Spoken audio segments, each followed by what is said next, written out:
I was saving a patient's life when I cut through her bra with a pair of trauma shears. Later, my fiancée, Monica, uploaded a video of me performing chest compressions. I know you were saving her, she wrote, but what about her privacy? Your hands were all over her as your fiancé. That makes me really uncomfortable. The post went viral. The hospital, desperate to avoid a PR nightmare, chose the easiest solution. I was demoted. My entire annual bonus was taken. A formal reprimand went in my file. After years of dedicating myself to saving lives, I was suddenly branded a pervert.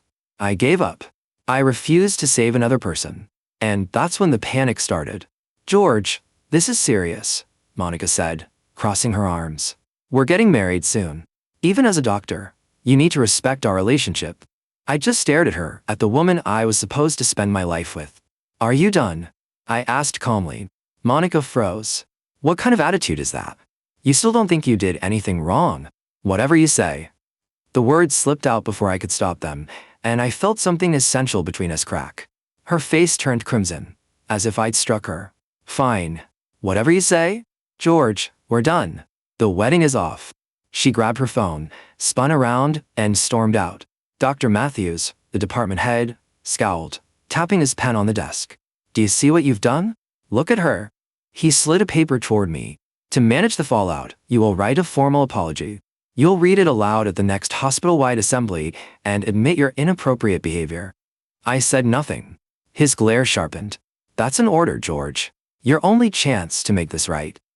The next day, a notice of my disciplinary action appeared on the hospital network and bulletin boards. The wording was brutal. Improper medical procedure. Failure to show adequate patient care. Dr. George Cole is hereby demoted, with forfeiture of his full annual bonus. Let this serve as a warning to all staff. Every word felt like public humiliation. Kevin, in turn, texted discreetly. George, we know you were just trying to help. But lay low. Dr. Matthews is on a rampage. I switched off my phone. I wasn't surprised. Dr. Matthews' nephew, Ryan, had just returned from a prestigious fellowship abroad and joined the hospital last week. The old man had been itching to promote him, and Monica's drama gave him the perfect excuse. I returned to my desk, silent and methodical. I organized, printed, and compiled every case file, surgical record, and post-op plan for my critical patients. Then I wiped my personal drive, erasing years of research and draft papers. A week later, the hospital assembly began. Dr. Matthews' voice boomed. In light of Dr. Cole's unprofessional conduct, the board has revoked his status as an attending physician. The auditorium fell silent. Please join me in welcoming the newest member of our cardiothoracic team, a brilliant mind from his fellowship abroad, Dr. Ryan Matthews. A young man in a crisp lab coat stood and gave the crowd a condescending nod. Dr. Matthews beamed. Effective immediately, Dr. Ryan Matthews assumes all of Dr. Cole's previous duties. I sat at the back, my expression unreadable. Ryan swaggered to my desk and knocked his knuckles on the wood, like he owned the place. Time to clear your things out, he said, chin tilted, expression all arrogance and smirk. You'll be relocated to the corner, where the residents sit. He leaned closer, lowering his voice. Also, that computer is staying. I need to audit it. Make sure he didn't take any confidential department files. I looked at him, said nothing, and started packing the handful of personal items I kept there. It wasn't enough. He added, one more thing, let's try to keep a higher level of professionalism in this department. Less of that back alley medic vibe, okay? I stopped, met his gaze, and asked evenly, then do explain, what are the diagnostic criteria, and how do you differentiate for Takotsubo cardiomyopathy? Ryan's confident grin faltered. He stammered, well, that depends on the EKG and echocardiogram. It's a type of. I turned away. He realized he'd been shown up, scoffed, and stalked off. I remembered being recruited 3 years earlier, the former director shaking my hand, promising autonomy and more lives to save if I came from St. Jude's ICU. It all felt like a bad joke now. As a resident, my load was lighter, and I was kept out of emergency operations. I followed the resident checklist to the letter. Rounds, charts, orders. I handed off patients and left promptly when my shift ended. When a crash victim arrived yesterday, a nurse instinctively called for me. I glanced at the monitor and told her calmly, "Find Dr. Ryan, he's the attending on call." "But he's in his office," she panicked.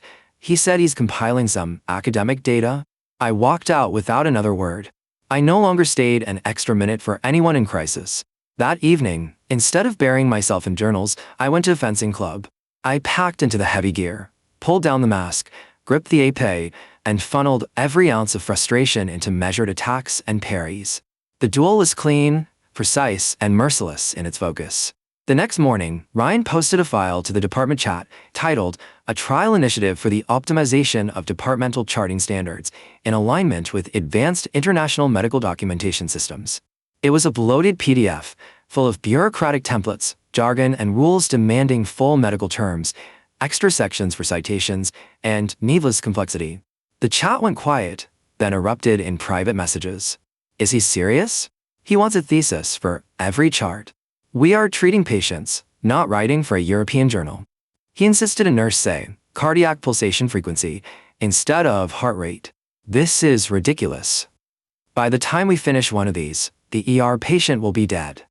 All theory, no hands-on work. I watched the thread without adding anything. An older colleague DM'd me, confused about some of the new standard terminologies, so I quietly explained them, then shut my phone off. My total disengagement, paired with Ryan's micromanagement, created a sharp contrast. I used to be the steady center, the person people relied on when chaos hit. Now, critical cases dissolved into confusion. Ryan barked orders from the edges, hiding behind his standardized language, never rolling up his sleeves. The staff's resentment grew, and I could feel them waiting, hoping for the one crisis that would expose the difference between talk and action. I filed a request for my entire accrued annual leave, 30 days. When Dr. Matthews saw the form, his face darkened. "What is the meaning of this?" he snapped, crumpling the paper and tossing it back. "We are short-staffed. Are you taking this much time off to spite me?" He lowered his voice, threat laced into every syllable. "Do not think you are untouchable because you are a resident now. You have a long career ahead. Cross me, and I have ways to make sure you never practice in this state again. You think the demotion hurt? I can get you fired." I stayed silent, reaching into my pocket and pulling out the report for my recent physical, placing it on Dr. Matthews' desk. "Dr. Matthews, I've been diagnosed with cardiac arrhythmias. My doctor recommends complete rest," I said calmly, almost serenely. "Long-term high-stress work is harmful to the heart. As a senior physician, you understand that better than anyone." He grabbed the report, his face shifting from red to pale as he scanned it. He found nothing to argue with. "Oomph," he grunted, snatching a pen and angrily scrawling his signature on my leave request. As I turned to leave, Monica appeared, clinging to Ryan's arm. Well, if it isn't Dr. Cole," she said, dripping with sarcasm. "Couldn't handle a setback, so you're running away?" Ryan puffed out his chest. "Some people just lack mental fortitude. Where I trained, someone like him would have washed out on day one." "Don't think the department can't function without you," Monica added, eyes flashing. "Ryan is 10 times the doctor you'll ever be. A true professional." I didn't even glance at them and walked out. At the end of the hall, Sarah, the head nurse, caught up with me. "George," she said, pressing an apple into my hand. "Remember the woman you saved? The one from the video?" I nodded. "She's the daughter of the CEO of Orion Corporation. He sent someone to thank you personally, but Dr. Matthews intercepted them. He claimed the department's success was entirely thanks to Dr. Ryan." She shook her head. "You're too honest, George. You never fight for yourself." I nodded, thinking, you have no idea what kind of trouble you've invited. I settled into my train seat, heading home. Just as the train pulled out, my phone rang. It was Kevin, panicked. "George, it's bad. Something terrible has happened. The CEO of Orion, he had a massive heart attack. He's in our ICU." My stomach dropped. "Ryan's the attending. He saw the EKG, knows it's a major MI. But the CEO has a rare drug allergy, and Ryan's too scared to use the standard thrombolytics. He's just staring at his tablet, mumbling about evidence-based medicine, refusing to make a decision. He's trying to get the family to sign transfer papers instead." Kevin's voice cracked. "George, it's a STEMI. Every minute counts. How can he even think of transferring him?" Before I could respond, Dr. Matthews called. I hung up Kevin and answered. "George, get back here now. If anything happens to the CEO, you'll regret it forever." I held the phone away from my ear and then replied calmly, "Dr. Matthews, I am on approved medical leave. I am only a resident. I lack the authority to manage a patient of this magnitude. Isn't your foreign-trained Dr. Ryan the expert for these complex cases? I hung up. Another text from Kevin arrived, panic-stricken. George, the CEO's condition worsened in the ambulance. His heart stopped for a minute. The family is furious. They called the hospital president and are threatening lawsuits. The whole hospital is in lockdown. The president, VPs, they're all in the ICU. Another message. Dr. Matthews is spreading rumors that you hid the CEO's allergy records to sabotage Ryan. He's telling everyone you knew and kept it secret. I stared at my phone and let out a cold laugh. The man was a master at shifting blame. And it got worse. Another ICU patient, fresh from bypass surgery, went into ventricular fibrillation. Monitors screamed. Kevin's running commentary continued. Ryan is fumbling with a defibrillator. He shocked the patient repeatedly with no response. He even set the wrong energy levels. When a nurse tried to correct him, he yelled at her. Sarah says they need ECMO immediately. It's the last hope. ECMO, extracorporeal membrane oxygenation, the multi-million-dollar lifeline our department imported from Germany. Ryan is trying to start it, but it keeps failing. Alarms are blaring. Sarah shouted. The startup and calibration settings are specific. Only Dr. Cole knows them. Don't touch it. Ryan shoved her aside. I've used these machines all over Europe. The principles are the same. What does a nurse know? The previous parameters are wrong. They don't match the latest international standards. Ryan attempted a full system reboot and tried to rewrite the machine's operating code manually. George. Oh God, look. The ECMO's smoking. A shrill alarm pierced through the ICU. The main console flickered violently, then went black. Acrid smoke filled the air, the smell of burnt circuits spreading fast. The hospital's most advanced life support unit, worth millions, was fried beyond repair. 2 patients hung between life and death. One's critical treatment window had already slipped away. The other's vital signs were collapsing, his monitor seconds from a flatline. The ICU erupted in chaos. The cries of families and the shriek of machines blended into a dreadful symphony that seemed to tear through the walls. The hospital president turned pale, sweat dripping down his temples. With trembling fingers, he dialed the ECMO manufacturer's emergency line in Germany. On the other end, a German technician spoke in halting English. I am sorry, sir, but our nearest specialist is in Europe. It will take at least 48 hours to reach you. A suffocating silence fell over the room. Just before hanging up, the engineer hesitated. There might be another option.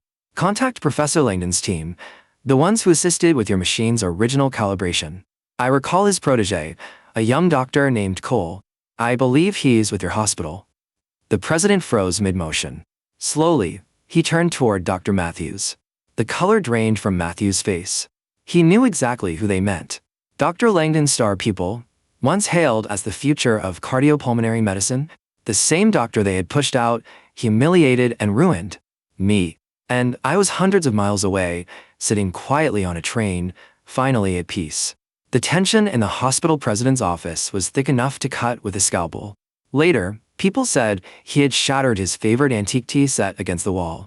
Dr. Matthews and his nephew Ryan stood before him, silent and pale, like students caught. So, the president roared, which one of you swore this Ryan was a once-in-a-lifetime prodigy? And who is it that forced out the only man keeping this hospital afloat to make room for him? Well done. You've managed to burn the place to the ground. Now tell me, who's going to clean up your mess? I didn't need to be there to hear the president's fury. I could almost feel it vibrating through the phone. Moments later, my phone rang again, his private number this time. Dr. Cole, came his weary voice, stripped of its usual formality. It's Bill Adams. I'm sure you've heard about the crisis. He hesitated, sounding more desperate than authoritative. George, you grew with this hospital. You built your career here. Now we're facing city health investigators and public backlash. I'm asking you to think beyond the personal, to think of the bigger picture. Please come back and fix this. As a friend, I'm begging you. I leaned back in my seat, eyes following the scenery outside the window. President Adams, everything I've achieved is recorded in every operation I performed and every patient I saved. The hospital gave me a stage and I gave it results. We're even. I paused. Besides, I'm currently on medical leave. And more importantly, I'm still officially a resident. By hospital policy, I don't have the authority to take charge of a critical incident like this. My tone was calm, almost detached. Silence stretched through the line, until another voice broke through, trembling and wet with tears. It was Monica. George, please. I was wrong, she cried. I shouldn't have posted that video. I shouldn't have let my jealousy ruin everything. The condo's ready, just like you wanted. Don't you remember what you promised me? You said you'd give me a home. Her sobs grew louder.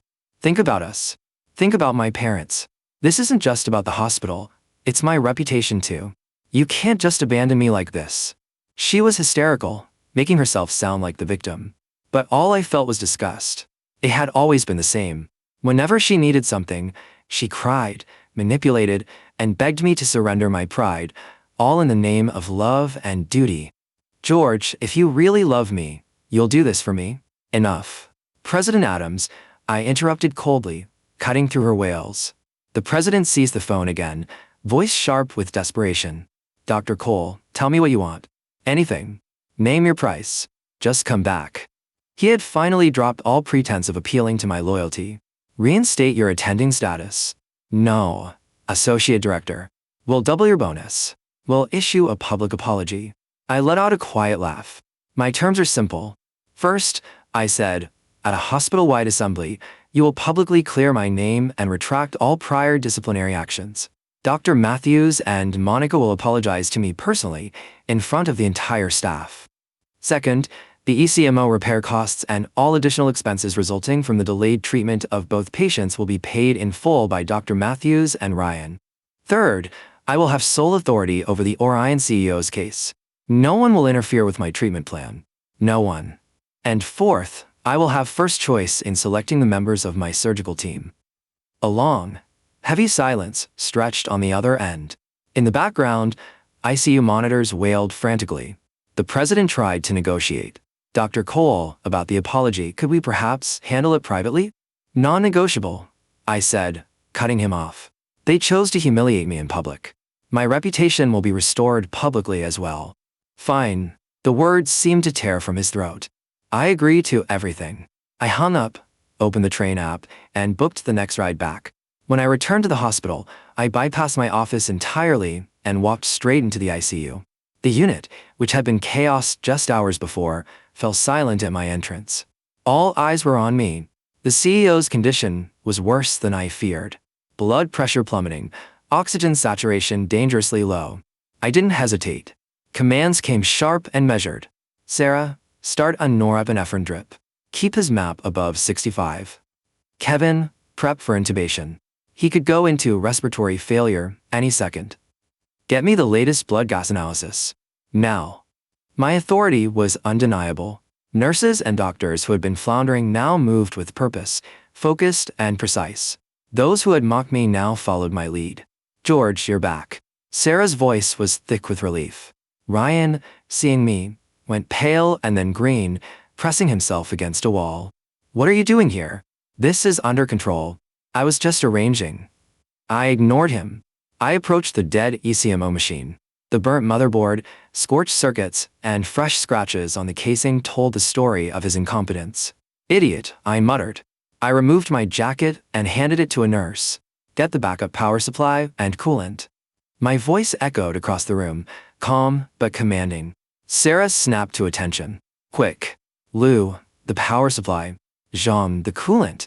No one listened to Ryan anymore. What are you doing? I'm the attending. You can't ignore me, he yelled, grabbing a nurse's arm. The president, who had just arrived, shoved him aside. Shut your mouth. Haven't you done enough? The president roared. Ryan turned to his uncle, voice cracking. Uncle.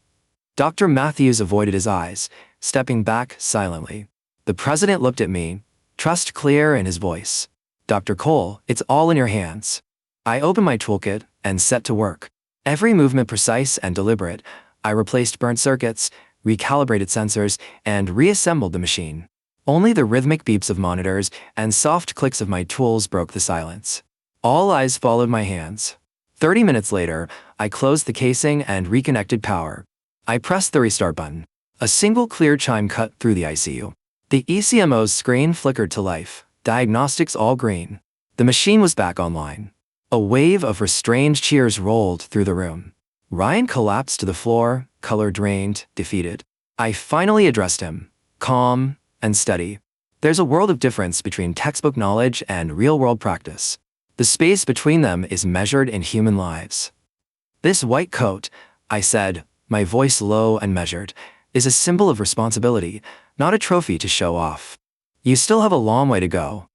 My words crushed the last fragile remnants of Ryan's pride. With the ECMO now functioning, the other critical patient's vitals stabilized. Outside the ICU, the family thanked me repeatedly, one nearly dropping to their knees in relief. I didn't pause. I changed into scrubs and went straight into the operating room to handle the Orion CEO's emergency coronary intervention. The blockage was in a particularly treacherous location, but for me, it was manageable. In the OR, my team moved in perfect synchrony. Every instrument passed, every instruction given, executed with flawless precision. 2 hours later, the green light above the OR door signaled success. The surgery was complete. The CEO was safe. One of the surgical residents followed me out, eyes wide with awe. "Dr. Cole, the way you positioned that stent, that angle, that precision, you won't see that in any textbook." I nodded silently, peeling off my lead apron. The CEO's daughter, the young woman I had rescued earlier, was waiting. Her eyes were red from tears. She didn't speak at first, only bowed deeply. "Dr. Cole, you saved my life and now my father's," she said, looking up with a steady, resolute gaze. When he woke, I explained everything. He said a doctor's greatest virtue is integrity. He believes a doctor with your skill and character should never be buried or silenced. "I've already involved my company's PR and legal teams," she continued, voice firm. "They'll handle the fallout. I know about the videos, the false accusations. Orion Corporation will ensure your name is cleared." Her influence was far greater than I had imagined. By the next day, the online landscape had shifted. Every post, every article accusing me of misconduct vanished. In their place was a detailed letter of gratitude from Orion Corporation, praising both my medical expertise and moral integrity. Major news outlets picked it up with headlines like, "When a hero is framed, the doctor who saved 2 lives." Public opinion had turned overnight. That afternoon, the hospital convened another assembly. President Adams personally read the decision. All disciplinary actions were nullified, and I was awarded an honorary bonus. Then, the final agenda item. "Dr. Matthews and Ms. Monica Brooks, please come forward and apologize publicly to Dr. Cole for your actions." Dr. Matthews shuffled to the stage, pale and defeated, muttering through a pre-written statement. A snicker from a young doctor echoed unnervingly through the silent hall. Monica followed, her face a mask of tears and false tragedy. "I wasn't thinking. I was jealous and petty. I'm so sorry, George." Her eyes pleaded for forgiveness. I stood among the crowd unmoved. None of it mattered. Some wounds cannot truly heal. The following day, the hospital's final judgment was issued. Ryan Matthews, responsible for a major medical mishap and willful destruction of critical equipment, was fired. His record bore a permanent mark, and the state medical board moved swiftly to revoke his license. Within a week, he was officially barred from practicing. Criminal lawsuits for medical malpractice were filed. He would never wear a white coat again. Dr. Matthews, for negligence and abuse of authority, was stripped of his head of department role and demoted to general practice. The Ethics Committee opened a full investigation into his tenure, uncovering substantial misconduct. He was held personally liable for a significant portion of the ECMO repair costs. His reputation and possibly his pension was in ruins. Orion Corporation acted quickly, sending a legal notice directly to the hospital. They were suing for the long-term health consequences and emotional distress caused by the CEO's delayed treatment, naming Matthews and Ryan as primary responsible parties. Colleagues who had once supported the Matthews family now distanced themselves, some even reporting prior misconduct. When the tree falls, the monkeys scatter. Monica's situation was no better. Orion filed a defamation and slander suit against her. Facing financial ruin, she panicked.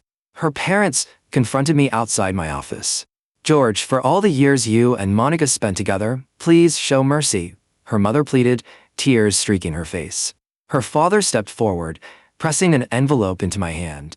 $20,000. A token of our sincerity. "Just consider letting this go." I took a step back, away from the outstretched hand. She's still young. Don't let her life be ruined, they continued in unison. I looked at them, gray-haired and desperate, my expression unyielding. The time for nostalgia ended the moment she posted that video online, destroying my career without a second thought. That erased any history we had. The people you should be pleading with are the lawyers, not me. And take back your money. It only lowers my opinion of your daughter further.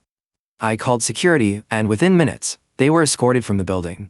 A week later, the hospital announced my new appointment.